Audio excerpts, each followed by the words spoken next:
팀 켈러 목사님이 쓴 내가 만든 신이라는 책이 있습니다. 몇 년 전까지 이 베스트셀러인 책이었습니다. 그 책을 보면 사람은 누구나 자신만의 우상을 가지고 살아간다라고 이야기합니다. 저도 우상을 가지고 있고요. 여러분도 우상을 가지고 있습니다. 신앙이 깊은 사람이든 신앙이 얕은 사람이든 누구나 할 것 없이 우상을 가지고 있다라고 그 책에서는 이야기합니다. 그런데 그 우상은 어떤 손으로 만든 조각상이 아닙니다. 돌로 빚은 어떤 상이 아닙니다. 그것은 하나님보다 우선되는 것들입니다. 누군가에는 그 우상이 돈이 될 수 있고요. 또 어떤 사람에게는 성공이 될 수 있고 명예가 될 수 있고 사랑이 될 수 있습니다. 모든 사람은 자신만의 하나님보다 뭔가 좋아하는 것들을 다 마음에 품고 살아갑니다. 그것이 두드러지게 나타날 때가 있는데요. 하나님과 그것이 부딪힐 때 우리의 마음에 아주 도드라지게 그것이 나타납니다. 어떤 교회에 신상 옷을 참 좋아하는 사모님이 계셨습니다. 늘 신상 옷이 나오면 그 사모님은요, 제일 먼저 그 옷을 삽니다.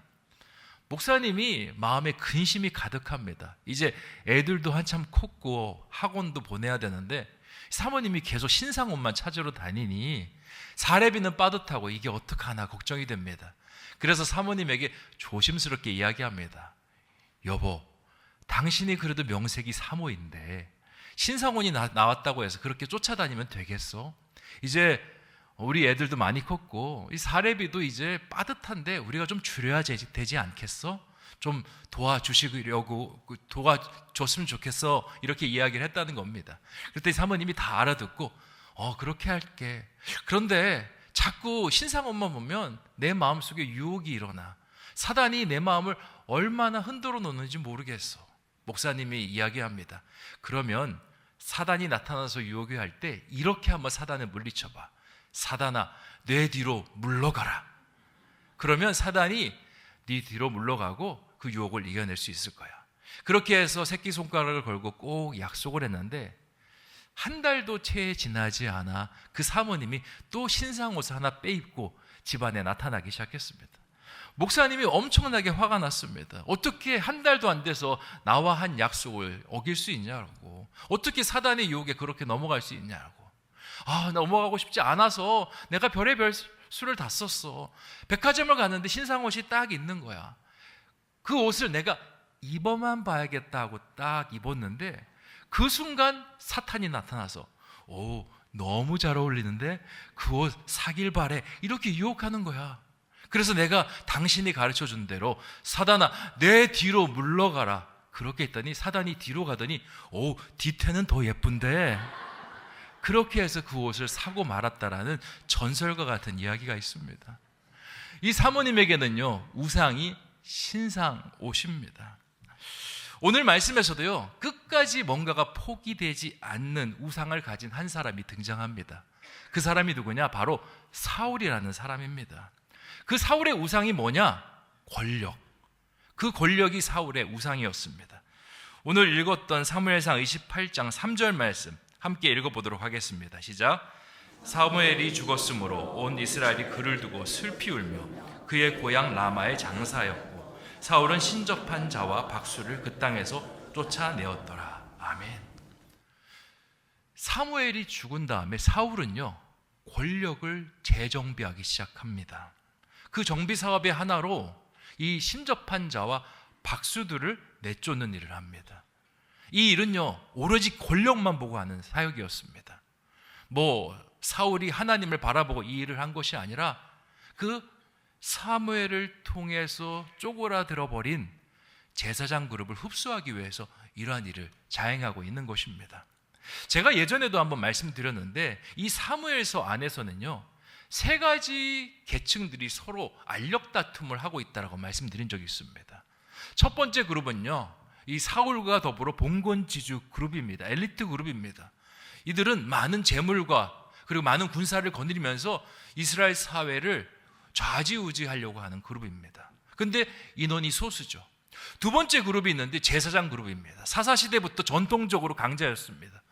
이스라엘의 종교 그리고 권력, 이 모든 것을 휘두르다가 이 엘리트 계층이 올라오면서 그 권력을 내어줬지만 하나님과 근접하게 있기 때문에 이들도 굉장히 중요한 권력의 한 축으로 있었습니다. 그리고 마지막 계층이 있는데 일반 서민 계층입니다. 이들은 다수를 차지하고 있고 여기엔 다윗도 속해 있습니다. 이들은 권력은 약했지만 인원수를 많이 차지하고 있었기 때문에 이 두 세력과 같이 어깨를 겨루고 있었던 그런 구조를 가지고 있었습니다. 그러다가 이 사무엘을 중심으로 한 제사장 권력에 큰 어려움이 생깁니다. 그러면서 권력의 이 지각판이요 변동하기 시작하였습니다. 오늘날도 그렇지만 예나 지금이나 많이 가진 사람들과요 그리고 없는 사람들은 서로 사이가 좋지 않습니다. 많이 가진 사람들은 없는 사람들에게 이렇게 이야기합니다. 아유, 실력도 부족하고 게으른 족속들, 너희도 열심히 하면 이렇게 될 수 있는데 왜 그렇게 살아? 라고 이야기하고요. 가난한 사람들은 많이 가진 사람들에게 왜 이렇게 많이 가져? 좀 나누면서 살면 얼마나 좋아. 서로로 못 잡아먹어서 안달이만큼 으르렁거리며 살아가는 것이 예나 지금의 모습입니다. 그런데 이스라엘의 이러한 두 판이 부딪히고 있는 상황 속에서 한쪽은 권력이 있지만 인원이 작고요, 한쪽은 인원은 많지만 권력이 약한 그런 대치 상태에 있었습니다. 그런데 여기에 캐스팅 보트가 나타납니다. 바로 제사장 그룹입니다. 제사장 그룹은 사실 이쪽 편도 아니고 저쪽 편도 아니었습니다. 그런데 사무엘이 죽으면서 이 그룹이요 완전히 쪼그라들기 시작했습니다. 이 사무엘은요 이스라엘의 상징성과 같은 사람이었습니다. 이 사람은 하나님과 직통 계시를 가졌던 사람이었고, 그리고 하나님의 신적인 능력으로 군대가 아니라 초자연적인 능력으로 블레셋을 물리치던 그런 힘을 가지고 있었던 사람입니다. 그리고 백성들도요 얼마나 이 사무엘을 좋아했는지 모릅니다. 사무엘이 목회를 했는데 일반적인 목회를 한 것이 아니라 순회 목회라는 걸 했습니다. 이 이스라엘이 길쭉하게 생겼는데 이 북쪽부터 남쪽까지 계속 다니면서 성도님들의 집을 방문하는 신방 목회를 했습니다. 아플 때는 같이 울어주고 기도해주고 손잡아주고 눈물 흘려주는 목회를 했으니 사람들이 이 사무엘을 얼마나 좋아했겠습니까? 그래서 사무엘이 살아있을 때는요 사무엘도 존경받고 같이 있는 제사장 그룹도 함께 존경을 받았습니다. 근데 이 사무엘이 죽었습니다. 그러니까 마음이 쪼그라들기 시작합니다. 그리고 사무엘이 나이가 들면서요 이제 걸음이 잘 안 됩니다. 멀리 가지 못합니다. 순회 목회를 못합니다. 전에는 북, 남 가릴 거 없이 다녔는데 이제는 그냥 그 지역에만 머물러 있습니다. 그러다 보니까 사람들에게 목마름이 있습니다. 목사님이 좀 와서 신방 좀 해주시고 내 영적인 부분도 좀 만져줬으면 좋겠는데 그렇게 안 하니까 사람들이 다른 데 관심을 두기 시작합니다. 그게 누구냐? 신접한 자, 박수무당들입니다.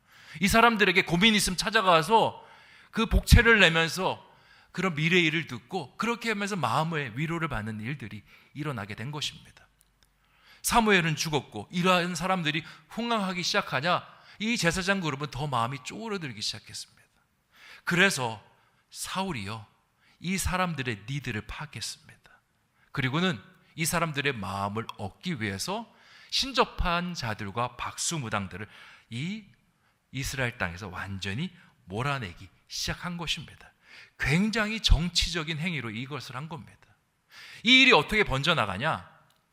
사울과 제사장 그룹이요 서로 결탁을 하게 됩니다. 그리고 강대한 그룹을 이루기 시작합니다. 엘리트 그룹은 제사장 그룹의 스폰서, 제사장 그룹은 엘리트 그룹의 스폰서가 되면서 둘이 잘 지내는 것 같았는데요 엘리트 그룹이 그냥 둘이 비등비등하게 지내는 것만으로 만족하지 않습니다. 그 위에 군림하려고 합니다. 그리고 내가 원하는 예언, 내가 원하는 하나님의 계시를 받아내라라고 그렇게 종용하기 시작합니다. 그러다가 이제 아히멜렉이 사울을 잠깐 돕는 사건이 있었습니다. 떡도 주고 칼도 주는 사건. 이 사건을 계기로 두 사이가 완전히 갈라지게 됩니다. 아히멜렉의 집안을 완전히 싹쓸이하고요 제사장 그룹을 완전히 발 아래 굴복시키고 마는 것입니다. 제사장 그룹이 나중에는 완전히 무너져서 한쪽으로 꺾여버립니다. 제사장 공동체의 문제가 무엇이었을까요? 이들도요 우상을 섬기는 것이 문제였습니다. 그들의 우상이 무엇이냐? 바로 백성들의 인기였습니다. 사울의 손을 잡으면 안 됐습니다. 이미 사무엘을 통해서 사울은 이스라엘의 왕이 될 수 없다라고 폐위의 예언을 받은 사람이었습니다. 하나님께 버림받았던 사람이라고 그렇게 낙인이 딱 찍힌 사람인데 그 사람과 손을 잡습니다. 왜? 그 사람이 내가 원하는 것을 갖고 있었기 때문에, 백성들의 인기라는 것을 지고 있었기 때문에. 사울도 마찬가지입니다. 제사장 그룹과 손을 잡습니다. 하나님의 사람들과 손을 잡는데 그게 하나님을 생각해서 손을 잡는 것이 아니라 권력이라는 그 우상을 쟁취하기 위해서 손을 잡았던 것입니다. 그러니까 둘 다 완전히 무너지게 되는 것이죠. 사람은요, 누구나 우상을 가지고 있습니다. 그리고 그 우상을 섬기는 것을 정말 조심해야 됩니다. 우상을 누구나 가지고 있지만요, 어떤 사람은 그 우상을 섬길 수도 있고 섬기지 않을 수도 있습니다. 킴 켈러의 책을 보면요, 그 우상을 만드는 건 다 누구나 만들지만 그것을 저항할 수 있는 것은 우리의 몫이라고 이야기를 합니다. 목회자인 저도요, 우상이 얼마나 많은지 모릅니다. 목사님들을 만나면 목사님들의 우상은 큰 목회입니다. 큰 교회 목회, 많은 성도들을 이렇게 같이 목양하는 목회. 그런 목사님들은요, 왠지 모르게 어깨에 이렇게 힘이 들어가 있습니다. 그리고 뭔가 노회나 총회에서 강한 영향력을 드러냅니다. 하나님께서는 2달란트 받은 사람이나 5달란트 받은 사람이나 똑같이 충성된 종이라고 이야기하지만 인간은 그렇지 않습니다. 5달란트 받은 사람이 누구나 되고 싶어하는 것이 인간의 모습입니다. 그래서 많은 목회, 큰 목회하는 것이 목사님들의 우상입니다. 목회자만 우상이 있습니까? 사람도, 일반 평신도들도 다 우상이 있습니다. 돈이 우상이 됩니다. 자녀의 성공이 우상이 됩니다. 부자 되는 것이 우상이 됩니다. 남들보다 더 높아지는 것이 우상이 됩니다. 남들보다 먼저 치고 선점하는 것이 우상이 됩니다. 그렇게 우상을 섬기면서 하나님보다 그 우상을 앞에 두고 우리가 얼마나 잘못된 신앙으로 그렇게 떨어지는지 모릅니다. 나는 모릅니다. 나는 하나님을 섬긴다라고 하지만 하나님과의 그 나의 관계가 이상합니다. 하나님께 나아가서 하나님께서 그 축복으로 나에게 내가 원하는 것을 주는 이러한 구조로 가야 되는데요, 내가 원하는 것을 얻기 위해서 하나님을 찾는 이상한 구조로 가기 시작하는 겁니다. 사울이 이랬지 않습니까? 권력을 쥐기 위해서 하나님의 사람들과 손을 붙잡고, 하나님의 사람들이 인기를 얻기 위해서 하나님이 원하지 않는 방식을 취하는 이 모습이 우리들 가운데도 얼마나 많은지 모릅니다. 미국의 유명한 그 석유 철도 재벌 록펠러라는 사람이 있습니다. 이 사람을 사람들은 여러 가지로 평가합니다. 이 사람을 하나님을 열심히 섬겨서 부자가 된 거룩한 사람이다라고 평가하는 사람도 있고요. 또 어떤 사람은 독과점 때문에 이 사람은 사람들을 괴롭히고 힘들게 했던 악인이라고 평가하는 사람도 있습니다.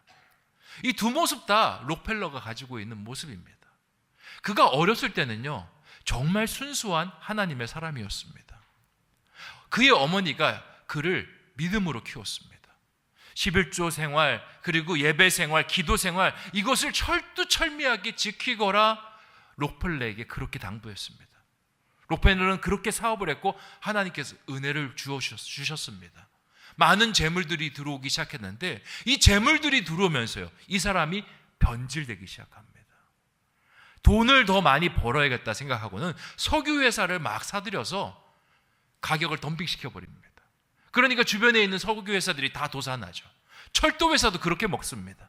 그리고는 다 회사들이 망한 다음에 어떻게 하냐? 자신이 갖고 있는 석유 가격을 올립니다.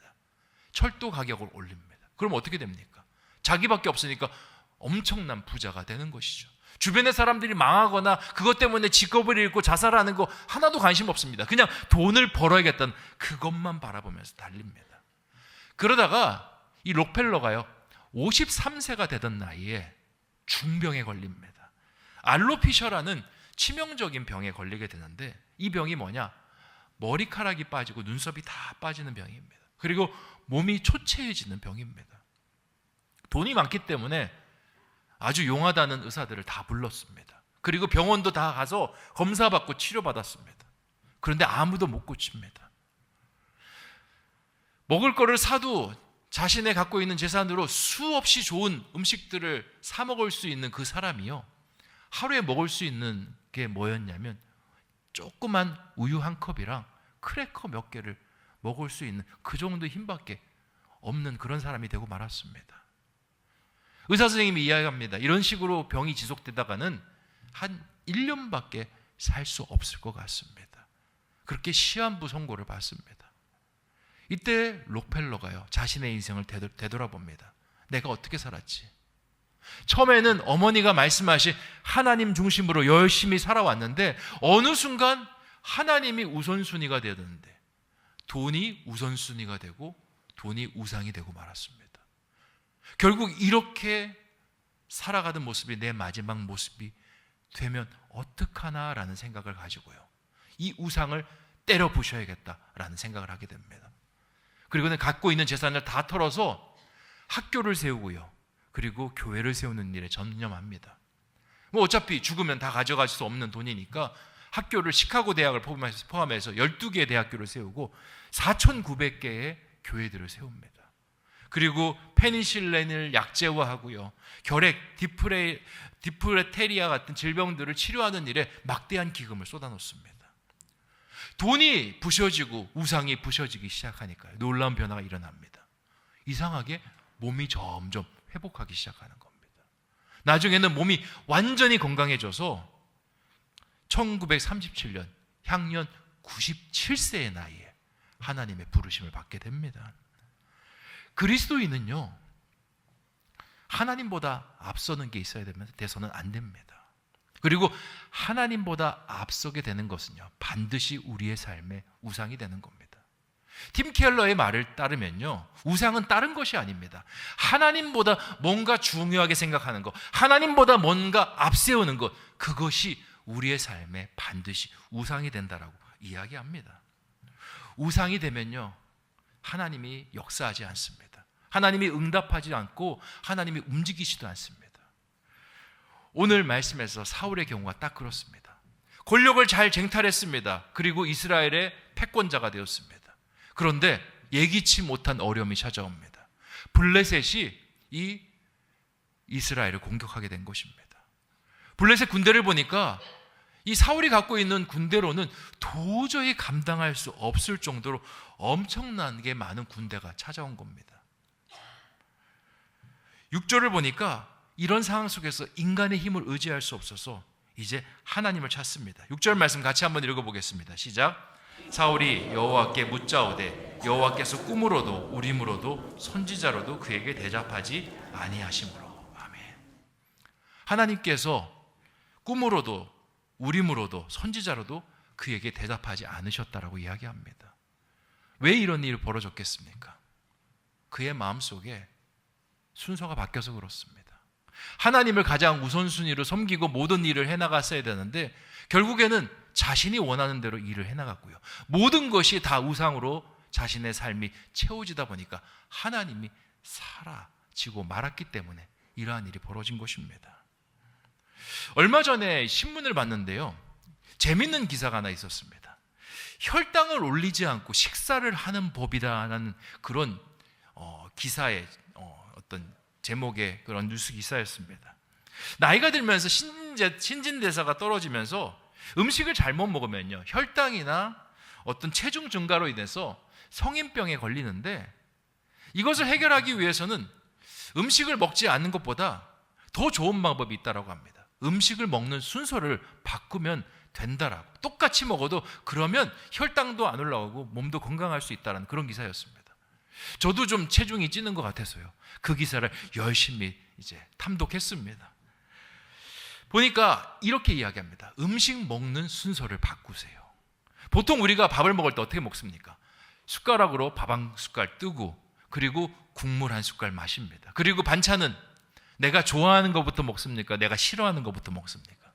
좋아하는 것부터 먹습니다. 그리고는 이제 마지막에 이제 입가심 하려고 고기 같은 거 먹고 입가심 하려고 야채나 김치 같은 거 먹습니다. 보통 그렇게 먹죠. 그러면 이렇게 먹으면요, 10중 8구 혈당도 올라가고 살도 찐다라는 겁니다. 그러면 어떻게 해야 됩니까? 그 기사에서는 이렇게 이야기합니다. 야채부터 먼저 먹으라고.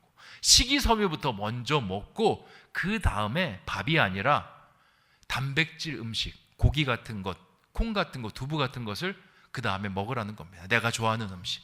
그리고 마지막에 탄수화물, 밥을 먹는 습관을 들이라는 겁니다. 이렇게 순서만 바꿔도요, 혈당이 올라가는 속도가 굉장히 낮아지고 성인병 예방하는데 좋다라고 그렇게 이야기합니다. 우리가 하나님을 섬길 때도요, 순서가 굉장히 중요합니다. 하나님을 우선순위로 딱 두면요, 모든 것이 다 은혜입니다. 돈도 은혜입니다. 하나님을 먼저 보면요. 성공도 은혜입니다. 하나님께서 주신 것이기 때문에. 건강도 마찬가지입니다. 은혜입니다. 그런데 순서가 바뀌면요, 건강이 먼저가 되고 돈이 먼저가 되고 성공이 먼저가 돼서 순서가 되면요, 모든 것이 독입니다. 모든 것이 우상이 되고 모든 것이 우리를 하나님과 멀게 하는 그런 요소가 됩니다. 사울은 그게 문제였습니다. 뭔가 하나님께서 시킨 일들을 사울 열심히 했습니다. 그의 인생들을 보면, 그의 족족들을 보면. 근데 순서가 늘 뒤죽박죽입니다. 하나님의 선지자를 기다려야 되는데 자기 마음대로 제사 드려버리고, 아말렉을 도말하라고 했는데 아말렉을 도말하지 않고 자기가 좋아하는 건 남겨버리고. 오늘 말씀도 마찬가지입니다. 하나님께서 삶 속에 우선순위가 되지 않으니까 지금 어려움을 가지고 하나님 앞에 구해도 하나님이 전혀 역사하지 않는 겁니다. 그래서 사울이 취하는 방법이 있습니다. 귀신을 찾아야겠다. 신접한 자 박수를 찾아야겠다라는 생각을 합니다. 7절 말씀입니다. 제가 읽어보겠습니다. 사울이 그의 신하들에게 이르되 나를 위하여 신접한 여인을 찾으라. 내가 그리로 가서 그에게 물으리라 하니 그의 신하들이 그에게 이르되 보소서 엔돌에 신접한 여인이 있나이다. 여기서 신접한 여인이라는 것은요, 무당을 이야기합니다. 아까 이 이스라엘 땅에 신접한 여인과 박수무당을 누가 다 없앴습니까? 사울이 다 없앴죠. 근데 지금 사울이 찾고 있는 모습이 여기에 나타나는 겁니다. 사울이요, 다른 옷을 입고 변장해서 그 엔돌의 신접한 여인을 찾아갑니다. 돈을 던져주면서 너의 신령한 술법으로 사람을 불러내라 라고 이야기합니다. 많은 사람들이 이 구절을 읽을 때 뭔가 이 신접한 여인이 영혼도 불러내고 뭔가 주술도 하고 초자연적인 능력을 행하는 사람처럼 그렇게 이해하는 경우가 많은데요, 절대 그렇지 않습니다. 이 말씀을 찬찬히 읽어보면요, 이 무당은요, 영험하지 않은 무당입니다. 아주 그냥 연기만 잘하는 무당입니다. 무슨 말이냐? 사울이 변장을 하고 갔습니다. 처음에 이 사울을요, 이 무당이요, 알아보지 못합니다. 용한 무당들 어떡합니까? 오자마자 하면서 누군지 딱 맞추지 않습니까? 집안에 문제가 있어. 집에 오등나무 있지? 오등나무 없는데요. 아유, 없으니까 그게 문제예요. 있으면 있으니까 문제고. 눈치 게임입니다. 이거 눈치 게임. 지금 요 무당이 이렇게 하는 겁니다. 이 사울에게 묻습니다. 무당이 누구를 불러낼까요? 그랬더니 사울이 사무엘을 불러내라 합니다. 근데 이 무당이요, 이 사무엘이라는 이름을 듣고 눈치를 챕니다. 당신이 지금 사울이 아닙니까? 지금 어떻게 내 앞에서 이것을 시킬 수 있습니까? 내가 너를 뭐라 하지 않을 테니까 이 사무엘을 불러내라 이야기합니다. 그런데 이 말씀을 읽어보면요, 사무엘이 나오는 모습이 아주 이상합니다. 우리 사무엘상 28장 14절 같이 한번 읽어보도록 하겠습니다. 시작. 사울이 그에게 이르되 그의 모양이 어떠하냐 하니 그가 이르되 한 노인이 올라오는데 그가 겉옷을 입었나이다 하더라. 사울이 그가 사무엘인 줄을 알고 그의 얼굴을 땅에 대고 절하니라. 아멘. 자, 사무엘이 올라온다라고 이야기합니다. 무당이. 그런데 이 사무엘을 무당의 눈에만 보입니까? 아니면 사울의 눈에도 보입니까? 말씀을 잘 읽어보십시오. 사울의 눈엔 보이지 않습니다. 무당의 눈에만 보입니다. 뭔가 올라가는 것 같습니다. 어떻게 생겼는데 한 노인이 보입니다. 그가 겉옷을 입었나이다. 겉옷은요, 이스라엘에 누구나 다 입고 있는 옷이고요. 그리고 사무엘은 나이가 많이 들어서 그렇게 세상을 떠난 사람입니다. 지금 이 무당은요, 연기를 하고 있는 겁니다. 사울 앞에서. 그런데 이 사울이 그거를 꼴박 속아 넘어가고 있습니다. 신약 성경에 보면요, 이 무당과 비슷한 사람이 나옵니다. 마술사 시몬이라고. 그 사람은 이 마술책을 가지고 이 사람들을 현혹하던 사람이었습니다. 그런데 나중에 빌립 집사를 만나면서 그 마술책을 다 버려버립니다. 왜냐? 진짜 능력을 받기 때문에 그렇습니다. 이 말씀에서 우리가 한 가지 깨달아야 될 사실이 있는데, 우리가 무당이나 어떤 초자연적인 그런 사람들 있잖아요. 무속신앙을 하고 주술을 하는 사람들, 그 사람들을 무서워할 필요가 없습니다. 그 사람들은요, 대부분 연기입니다. 속이는 겁니다. 능력이 나타나지 않습니다. 하나님의 능력과 이 주술사들의 능력은요, 딱 한 가지로 갈립니다. 실제냐 가짜냐. 하나님의 능력은 진짜입니다.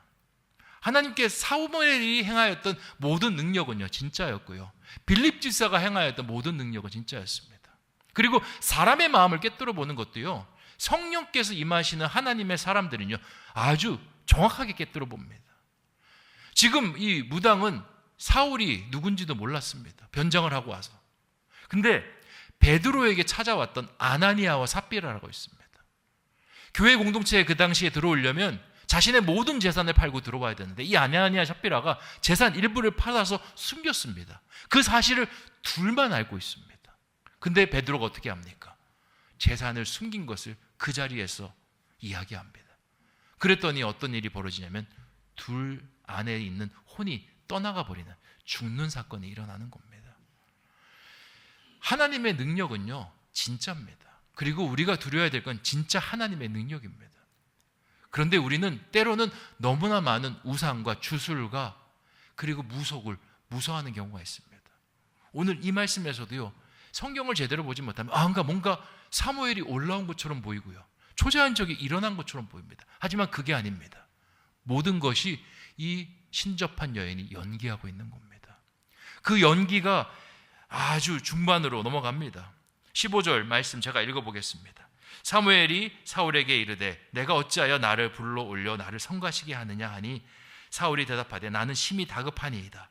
블레셋 사람들은 나를 향하여 군대를 일으켰고 하나님은 나를 떠나서 다시는 선지자로도 꿈으로도 내게 대답하지 아니하시기로 내가 행할 일을 알아보려고 당신을 불러 올렸나이다 하더라.